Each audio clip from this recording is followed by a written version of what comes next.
Selamat berjumpa kembali dengan kami, channel Film Legenda Nusantara. Dalam channel ini, kami akan menyajikan cerita-cerita legenda, cerita-cerita sejarah Nusantara, kejayaan Nusantara. Semoga kita semua akan menyadari bahwa negara kita, Nusantara, adalah negara yang sangat luar biasa. Salam NKRI. Kemelut Belambangan bagian 112. Ratna Manohara sebetulnya bukanlah sahabat lama Niken Darmini, melainkan kenalan baru saja. Bahkan baru satu kali mereka saling bertemu dan saling berkenalan, yaitu ketika kedua orang gadis ini hadir dalam pertemuan yang diadakan Adipati Belambangan. Niken Darmini mewakili Nini Kunti Garba, sedangkan Ratna Manohara mewakili perguruan Dria Pawitra. Mereka saling bertemu dan berkenalan di tempat pertemuan itu dan memiliki pendirian yang sama, yaitu menolak ajakan kerjasama dengan Belambangan untuk memusuhi Mataram. Bahkan mereka juga meninggalkan tempat pertemuan itu bersama dan perkenalan singkat itu terasa akrab bagi mereka yang saling menyukai. Ratna menghampiri dan menyentuh pundak sahabta barunya itu. "Niken, ini gurumu?" Niken Darmini mengangguk sambil memandang jenazah gurunya, lalu ia menjatuhkan dirinya berlutut dekat jenazah itu. Ratna Manohara juga berlutut di sebelahnya. "Ia guruku dan pengganti orang tuaku." "Mengapa gurumu meninggal, Niken?" "Aku tadi tidak melihat jelas apa yang terjadi, hanya melihat engkau memondongnya dan melarikan diri maka aku mengejarmu." Ditanya begitu, Niken Darmini melupakan kesedihannya karena teringat akan musuh yang membunuh gurunya. Ia dikuasai kemarahan dan dendam. "Si keparat Tejakas Mala. Dia yang membunuh, aku pasti akan membalas dendam ini." Niken Darmini berdiri, mengepal tinju dan matanya mencorong penuh kemarahan. Ratna Manohara merangkul pundak sahabat barunya itu. "Tenanglah, Niken. Tejakas Mala itu sakti mandraguna, bukan lawan yang mudah dikalahkan." "Aku tidak takut." Niken Darmini memotong ketus. "Aku tahu, Niken. Engkau pasti tidak takut. Akan tetapi kalau hanya menuruti dendam kemarahan kemudian usaha balas dendam itu gagal, bukankah hal itu akan merugikan kita sendiri? Tenanglah dan percayalah, aku akan membantumu menghadapi Tejakas Mala itu. Dia pun bukan sendirian, banyak kawannya yang terdiri dari orang-orang sakti. Kita perlu bantuan dan sebaiknya kalau kita bergabung dengan para sahabat yang dimusuhi Belambangan. Kita harus bersatu agar kuat." Niken Darmini dapat menerima kebenaran dalam ucapan sahabatnya itu. Ia menghapus air matanya dan berkata, "Engkau benar, Ratna. Ibu guru juga tadi meninggalkan pesan seperti yang kau maksudkan itu. Aku harus bergabung dengan yang lain untuk menghadapi Belambangan kalau aku ingin membalas dendam kepada Tejakas Mala. Nah, kalau begitu, mari kita bawa jenazah gurumu ke perkampungan Dria Pawitra. Kami tadi dibantu tamu-tamu kami yang sakti, terutama Bagus Sajiwo." Tiba-tiba Niken Darmini memegang lengan Ratna kuat-kuat sehingga gadis itu terkejut. "Ada apakah, Niken?" tanyanya sambil menatap wajah sahabatnya. "Ratna, aku mohon padamu, rahasiakan penyamaranku ini. Jangan ada yang mengetahui bahwa aku adalah Niken Darmini. Terutama sekali Bagus Sajiwo." Ratna Manohara melebarkan kedua matanya. Engkau sudah mengenal Bagus Sajiwo, Niken?" "Mengenalnya? Aku sudah melakukan perjalanan bersama dia selama puluhan hari, mengalami banyak peristiwa dan perkelahian bersamanya dan selama ini bagi dia aku adalah seorang laki-laki." "Jangan kau buka rahasia ini, Ratna." "Oh, ketika Bagus Sajiwo menceritakan pengalamannya kepada ayahku, dia bilang bahwa perahunya pecah dan dia berpisah dari kawan-kawannya, dan dia juga menyebut sebuah nama. Kalau tidak salah, Joko Darmono. Itulah aku. Ratna, aku minta padamu, aku mohon, jangan sampai Bagus Sajiwo mengetahui bahwa aku adalah seorang wanita."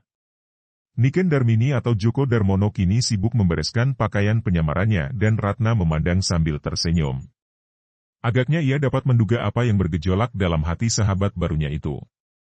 Ratna mengangguk-angguk.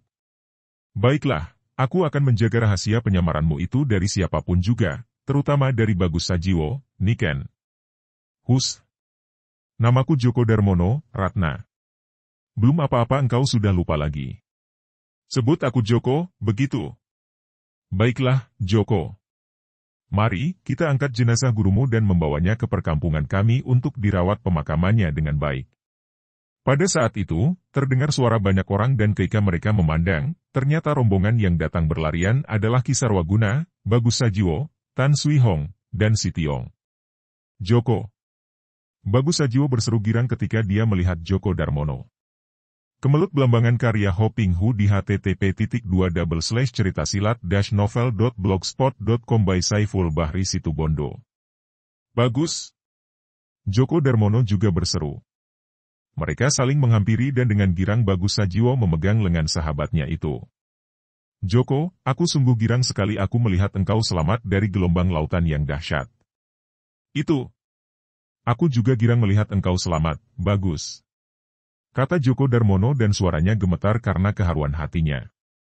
Kebahagiaan hatinya bertemu dengan Bagus Sajiwo membuat ia melupakan kedukaan karena kematian gurunya.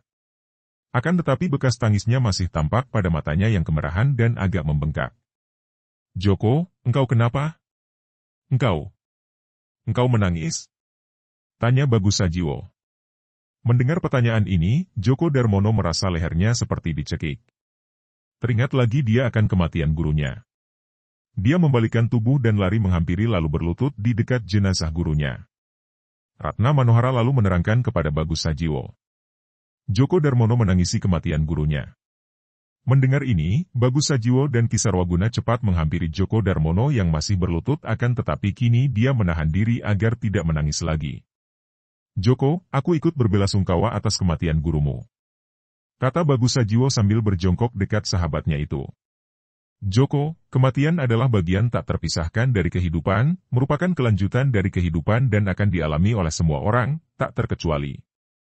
Karena itu, kuatkan hatimu dan terimalah kematian gurumu sebagai suatu hal yang wajar saja karena kematian setiap orang sudah dikehendaki Gusti Allah. Seperti biasa, biarpun Djoko Darmono memiliki watak yang liar dan keras, namun ucapan Bagus Sajiwo dapat menembus kekerasan hatinya dan dapat dia lihat kebenarannya. Akan tetapi mengingat akan kematian gurunya di tangan Tejakasmala, dia berkata dengan suara mengandung penasaran. Akan tetapi, Bagus. Kematian guruku disebabkan oleh tangan Tejakasmala yang menyerangnya ketika guruku datang dan menyelamatkan aku dari ancaman maut di tangan si jahanam Tejakasmala. Joko, segala kejadian sudah tentu ada penyebabnya. Kematian pun tentu ada penyebabnya, ini merupakan hukum sebab akibat. Akan tetapi hanya kekuasaan Gusti Allah sajalah yang mengatur semua itu. Segala sesuatu, termasuk nyawa kita, adalah milik Gusti Allah, demikian pula kehidupan atau nyawa gurumu. Kalau Sang Maha Pemilik menghendaki agar miliknya kembali kepadanya, siapakah yang dapat menghalangi? Sadarlah, Joko, dan terimalah segala hal yang menimpa dirimu dengan keikhlasan karena semua itu sudah dikehendaki dan diatur oleh kekuasaan Gusti Allah. Djoko Darmono menghela napas panjang dan menundukkan mukanya, mengusap wajah jenazah Nini Kuntigarba dengan lembut. Engkau benar, Bagus. Katanya lirih. Semua ini karena kesalahanku. Kata Kisarwaguna. Nini Kuntigarba, sudah lama aku mengenalmu dan di antara kita tidak pernah ada urusan atau hubungan apapun. Akan tetapi tidak kusangka bahwa hari ini engkau tewas karena membantu kami menghadapi kesesatan orang-orang Belambangan. Terima kasih, Nini Kuntigarba, dan maafkanlah aku. Sudahlah, Kanjeng Rama. Tidak perlu kiranya kita mencari kesalahan. Lebih baik kita segera mengurus jenazah Guru Djoko Darmono. Kasihan kalau dibiarkan telentang di sini terlalu lama. Kata Ratna Manohara dan ia lalu memegang lengan Djoko Darmono. Joko, mari kita angkat jenazah gurumu. Djoko Darmono bangkit berdiri, kemudian dia memondong jenazah gurunya, dibantu oleh Ratna Manohara. Diam-diam Bagus Sajiwo merasa heran melihat keakraban Djoko Darmono dengan gadis jelita putri ketua Dria Pawitra itu. Mereka lalu kembali ke perkampungan Dria Pawitra.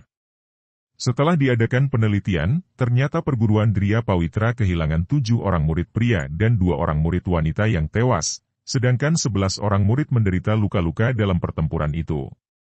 Di pihak pasukan Belambangan, mereka membawa teman-teman yang terluka dan meninggalkan 21 orang prajurit yang tewas. Semua jenazah itu, baik jenazah para murid Dria Pawitra maupun jenazah para prajurit Belambangan mendapat perlakuan yang sama, yaitu dikubur dengan pantas. Sikap ini saja membuktikan bahwa Kisarwaguna memiliki budi yang baik. Jenazah Nini Kuntigarba dimakamkan dengan upacara kehormatan sebagai layaknya orang yang terpandang.